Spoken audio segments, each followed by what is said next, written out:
Welcome back to the shop here at Basin Motorsports. I'm Canaan. Today I'm going to show you how to wind a bobbin on an industrial walking foot sewing machine.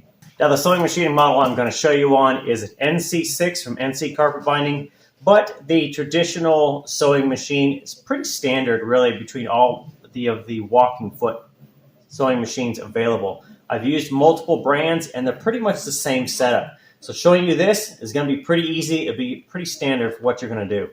Now I'd expect you're going to have your spool of thread that's going to be on your stand. It's going to come up through the back side of this, through the front of this side being towards the sewing machine. Your thread is then going to come down to the pulley at the bottom. And as you can see, there's a little eyelet here on the pulley as it winds around. So your thread is going to immediately come down from the holder.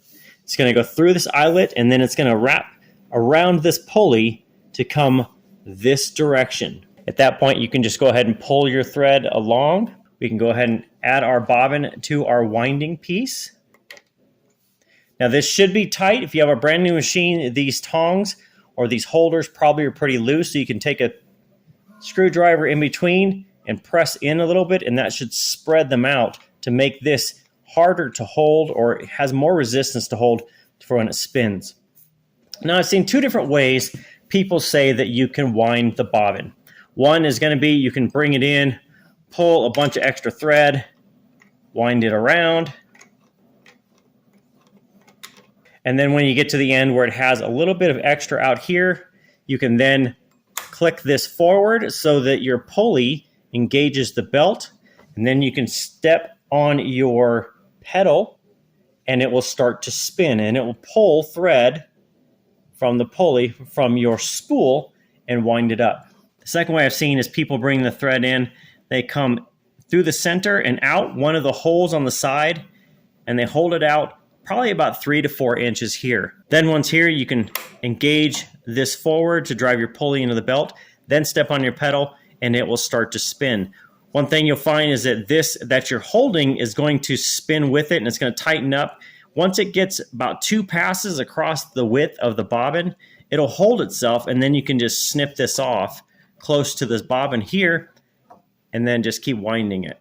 So I'll just go ahead and use method 2 here. So I'll hold this out to the side, step on the pedal lightly, and the machine will start to wind the bobbin. Once you have a couple passes on it, you can just pull it out straight, snip the thread off, and then you can just let it keep going. Now, as your bobbin is going to wind, one thing you're going to see is that the thread is going to travel back and forth to give equal distribution of the thread across the bobbin. Your marker here to where to stop is when the thread has expanded and threaded itself all the way on. It touches this kind of finger here. This is where you're going to stop winding your bobbin. So now you can see the thread going back and forth, putting distribution across the winding of the bobbin.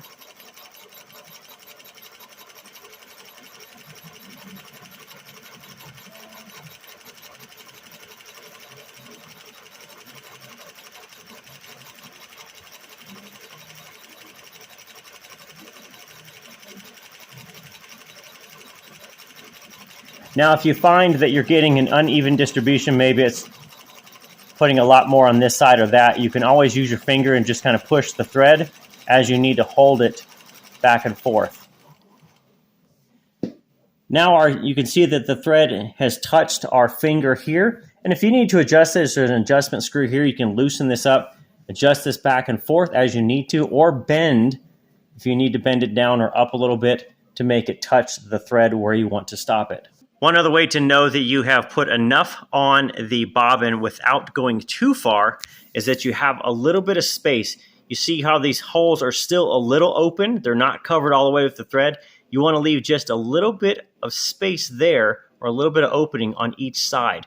So that way you can go ahead and tuck your thread through there and keep it from unwinding. Now at this point, I'm going to go ahead and leave myself a little bit of thread here. So I'm going to go ahead and cut this. Once I cut it, I can take the thread, then wind it through that opening that I showed you, pull it all the way through, and now my bobbin's not going to unwind. can then disconnect the pulley from the belt, pull the bobbin off, and now you have a perfectly wound bobbin. Now, one thing I'll note is that I don't have a bobbin in the bottom here. You can see the holder is there, and I have nothing threaded through here. If you're going to wind the bobbin while you are sewing, you can do that. All you want to do is you can work over here sewing your pieces you need. You just need to have a different thread or a different spool winding the bobbin. And you can do that. You can wind the bobbin. You can wind your next bobbin while you're sewing. Now, again, this process is not exclusive to the NC6 machine that I have here. It can be used on most industrial sewing machines. Now, I always say if I'm going to wind one bobbin, I'm probably going to wind multiple bobbins, and they're pretty easy to do back to back when everything is set up to go. Now, if you have any questions on how to do this, go ahead and leave them down in the comments section. If you're in need of new bobbins or any extra equipment, I've also got some extra links in the video description, kicking it over to the NC6 or accessories for your sewing machine. That's it for this time from Basin Motorsports. We'll see you next time.